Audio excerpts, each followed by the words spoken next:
हाय। जो लोग जियो पॉलिटिक्स में थोड़ा बहुत इंटरेस्ट रखते होंगे, मैं उन लोगों के लिए कुछ डॉट्स देना चाहूँगा। अगर हो सके तो आप लोग कनेक्ट करने का कोशिश करना। ठीक है, अभी का जो वॉर चल रहा है, अभी वॉर इन द सेंस जो इंडिया का, पाकिस्तान का और बांग्लादेश का जो रिलेशन जैसा है, उसके पीछे कहीं ना कहीं हम लोग 2022 यूक्रेन रशिया को वॉर से कनेक्ट कर सकते हैं। You know how? अगर आप लोग थोड़ा बहुत जियो पॉलिटिक्स में इंटरेस्ट रखते हो तो समझ पाओगे, नहीं तो आई डोंट थिंक, मतलब समझ ही लोगे आप लोग। मैं समझाने की कोशिश करता हूँ। अगर नहीं भी जियो पॉलिटिक्स में इंटरेस्ट होगा तो शायद क्या पता इससे इंटरेस्ट आ जाए आपको। ये स्टार्ट होता है 2022 अगस्त से, जब से यूक्रेन और रशिया का कन्फ्लिक्ट स्टार्ट होता है। ठीक है, अब यूक्रेन के सपोर्ट कौन कर रहा था? यूक्रेन को सपोर्ट कर रहा था उस टाइम का यूएस प्रेसिडेंट जो बाइडन। ठीक है, अब उसके बाद रशिया को सपोर्ट कौन कौन कर रहा था? इंडिया इंडिया और चाइना। इंडिया और चाइना सपोर्ट कर रहा था, ऑलमोस्ट और भी बहुत कोई कर रहा था, लेकिन इंडिया चाइना आई थिंक सबसे ज़्यादा सपोर्ट कर रहा है। मुझे ऐसा लगता है कि इंडिया ने ज़्यादा सपोर्ट कर दिया। जैसे कि हाउ? क्योंकि आपको शायद पता होगा, उस टाइम रसिया से तेल परचेज करके इंडिया उस तेल को बेच देता था। ऑयल परचेज करके उस ऑयल को बेच देता था। उस टाइम इंडिया ने इतना ऑयल सेल करा है, मतलब इंडिया लार्जेस्ट एक्सपोर्टर बन गया। ठीक है, अगर तेल परचेज करके अगर कोई सेल करेगा, लार्जेस्ट एक्सपोर्टर बनेगा, तो कहीं ना कहीं रशिया को सपोर्ट करना हुआ क्या सपोर्ट कर रहा है। अरे भाई चुप हो जा यार, काहे बजा रहा है? लार्जेस्ट एक्सपोर्टर बन गया। ठीक है, अगर कोई लार्जेस्ट एक्सपोर्टर बन रहा है तो कहीं ना कहीं इनडायरेक्टली नहीं, डायरेक्टली रशिया को सपोर्ट करना हुआ। अब जब अगर कोई रशिया को सपोर्ट कर रहा है तो उसका जो अरे भाई तो रुको ना। अगर कोई लार्जेस्ट सपोर्टर बन रहा है, अगर लार्जेस्ट एक्सपोर्टर बन रहा है, तो कहीं ना कहीं ये उस तो भड़केगा ही। जो बाइडन कहीं वो भी कोशिश करेगा जो इंडिया का जो रूलिंग पार्टी है उनको गिराने का, या उनके साथ कुछ गलत कुछ कहीं ना कुछ उनको इफेक्ट करने का। अब ये बताओ उनको इफेक्ट कैसे करेगा? कैसे उन्होंने इफेक्ट करने का कोशिश करा पता है? अब देखो, उसके बाद 2024 में 2000 अगस्त, मतलब ऑलमोस्ट 2022 का एंड में वो वॉर स्टार्ट हुआ था। वो वॉर कन्फ्लिक्ट चला कम से कम 2023 पूरा। ठीक है, अब 2024 आते आते जब इलेक्शन स्टार्ट हुआ, इलेक्शन का कैंपेन स्टार्ट हो गया, कम से कम 2023 एंड तक इलेक्शन का कैंपेन स्टार्ट हो गया। मैं किसी पॉलिटिक्स को सपोर्ट नहीं कर रहा हूँ, पहली बार। मैं बस कहानी बता रहा हूँ कैसे हुआ। मैं इसका मतलब ये नहीं कि मैं बीजेपी को सपोर्ट करता हूँ या कहीं, मतलब ऐसा कुछ नहीं है। मैं सबको सपोर्ट करता हूँ लेकिन किसी को सपोर्ट नहीं करता। तो इससे जज मत करना कि मैं उसको सपोर्ट करता हूँ इसलिए ये वाला वीडियो बना रहा हूँ, ऐसा कुछ नहीं है। तो ये वार्निंग है, वन टाइप ऑफ। हाँ, बात ये है कि उसके बाद जब इलेक्शन स्टार्ट हुआ, ठीक है, अब देखो, अब इंडिया उनको सपोर्ट कर रहा है। अब कहीं ना कहीं रूलिंग पार्टी जो है, रूलिंग पार्टी उनको सपोर्ट कर रहा है। अब रूलिंग पार्टी को गिराना है। अब ये रूलिंग पार्टी को गिराना है, अब रूलिंग पार्टी को इफेक्ट करना है। अब रूलिंग पार्टी को कैसे इफेक्ट करेगा बंदा? अब रूलिंग पार्टी का जो उनके गलत कैंपेन स्टार्ट करा गया।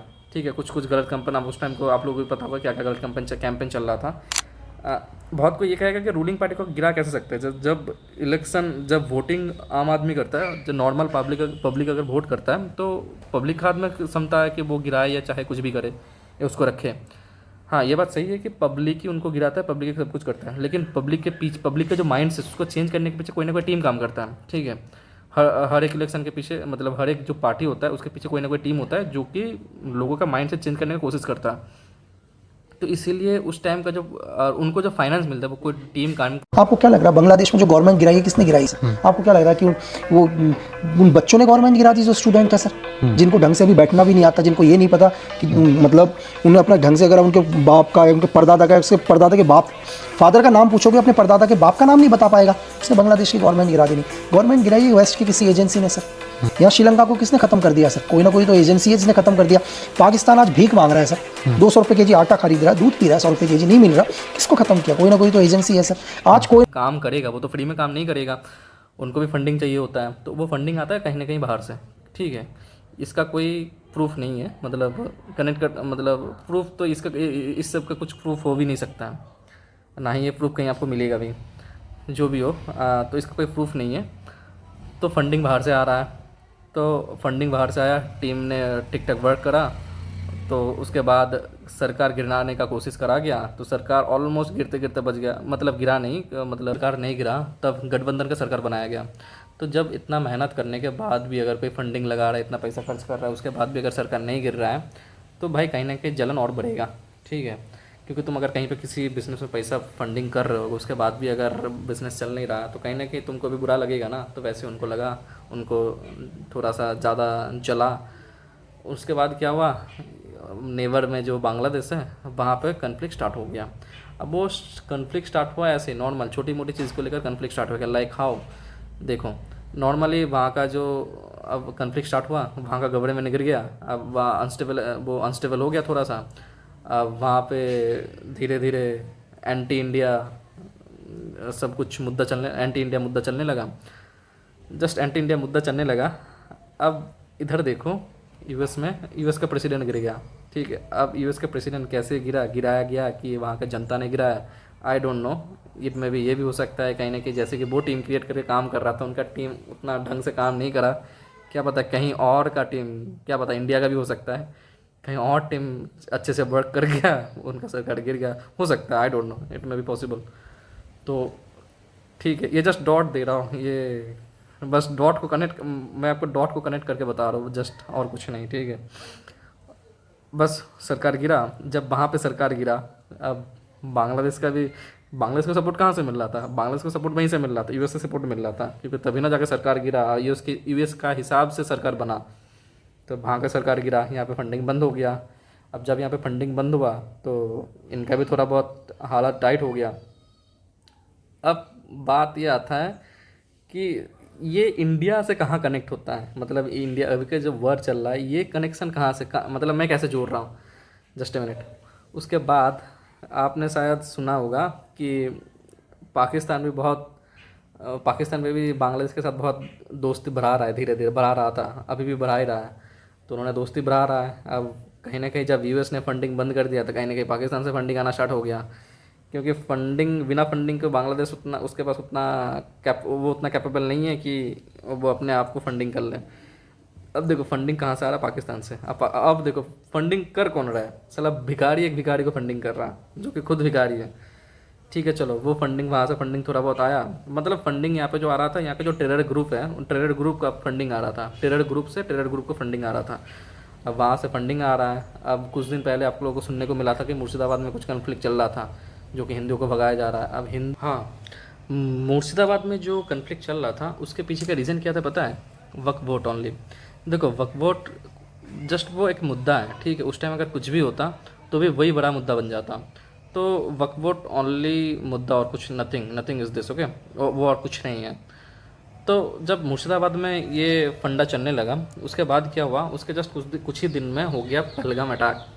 पहलगाम में जो टेरर अटैक हुआ, उसके पीछे आई डोंट नो ये इंटेलिजेंस का फेलियर है या क्या है, या जानबूझ के हुआ, आई डोंट नो। इट में भी मुझे इतना लगता है कि ये इंटेलिजेंट फेलियर तो हो नहीं सकता, ये नहीं हो सकता इंटेलिजेंट का फेलियर, क्योंकि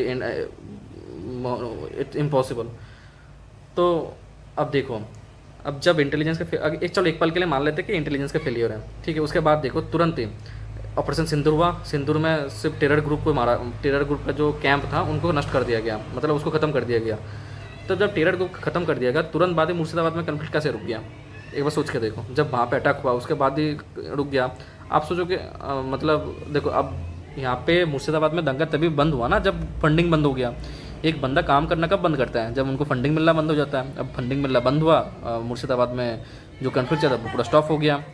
अब यही रीज़न था कॉन्फ्लिक्ट बंद होने का। अब बहुत कोई ये कहेगा कि जो पहलगाम में अटैक हुआ तो वो इंटेलिजेंस फेलियर था कि नहीं था, वो मुझे नहीं पता, क्योंकि आप 1999 में एक इंडियन एयरलाइंस का भी सेम एक सिचुएशन हुआ था। उसका कहानी मैं आपको शॉर्ट में बता रहा हूँ, उसमें उस टाइम क्या हुआ था। इसके पहले भी सेम सिचुएशन एक बार हुआ था 1999 में, ठीक है। आप लोगों को शायद पता नहीं होगा, शायद पता भी हो, पता बहुत जन को पता हो भी सकता है। कांधार में एक हाईजैक हुआ था, कांधार हाईजैक, जिसमें यूँ हुआ था पाकिस्तानी टेरर ग्रुप के थ्रू हम लोगों का जो प्लेन था उनको हाईजैक कराया गया था। उनके पीछे का जो मास्टरमाइंड, जो प्लानिंग था, वो इंडिया का इंटेलिजेंस का ही था, मतलब प्लानिंग इंडिया का था और काम करा था वहाँ का टेरर ग्रुप ने। तो टेरर ग्रुप को ये लग रहा था कि उन्होंने हाईजैक कराया, लेकिन उसके पीछे का जो मास्टरमाइंड था वो इंडिया का ही था, इंडिया का रॉ एजेंट का मान लो, या इंटेलिजेंसी का ही था वो। तो इट में भी ये भी हो सकता है कि 2025 में जो कहानी हुआ है पहलगाम में, तो आई थिंक सेम ही हो सकता है। अब ये कहानी सेम हो भी सकता है, ना भी हो सकता है। अब मैंने डॉट इसलिए कनेक्ट करा क्योंकि मुर्शिदाबाद में जो कन्फ्लिक्ट चल रहा था, जब पहलगाम अटैक हुआ, ऑपरेशन सिंदूर परफॉर्म हुआ, उसके बाद तुरंत बाद ही कैसे बंद हो गया? फंडिंग आना बंद हो गया तभी ना जाकर बंद होगा। तो मुझे ऐसा था, इस जितना सारा डॉट में कनेक्ट करा हूँ, इस डॉट के थ्रू मुझे ऐसा लग रहा, मुझे आगे का भी थोड़ा बहुत गेस हो रहा, मतलब मैं गेस कर। इसके बाद जो कहीं पर्टिकुलर एक कंट्री का जो इंटरिम गवर्नमेंट है, उसका वो गवर्नमेंट मतलब बहुत जल्दी गिरने वाला है, ठीक है। उसके बाद जो वहाँ का जो सरकार बनने वाला है वो कहीं ना कहीं इंडिया फ्रेंडली बनने वाला है, कहीं ना उसके साथ साथ कहीं पे और बहुत कहीं का एक जो कंट्री है वो कंट्री दो हिस्सों में बंटने वाला है बहुत जल्दी, या I think almost but he रहा है। क्योंकि अगर आपने इतने सारे डॉट्स के बाद अगर आपने गेस कर लिया है किस कंट्री का बात कर रहा हूँ मैं, किस कंट्री का गवर्नमेंट गिनने वाला, कौन सा कंट्री दो पार्ट में डिवाइड होने वाला है, अगर आपने डॉट कनेक्ट कर लिया है तो कमेंट सेक्शन में बता सकते हो आप। और मिलते हैं ऐसा ही कुछ डॉट्स को लेकर, कुछ इंटरेस्टिंग डॉट्स को लेकर। तब तक के लिए बाय।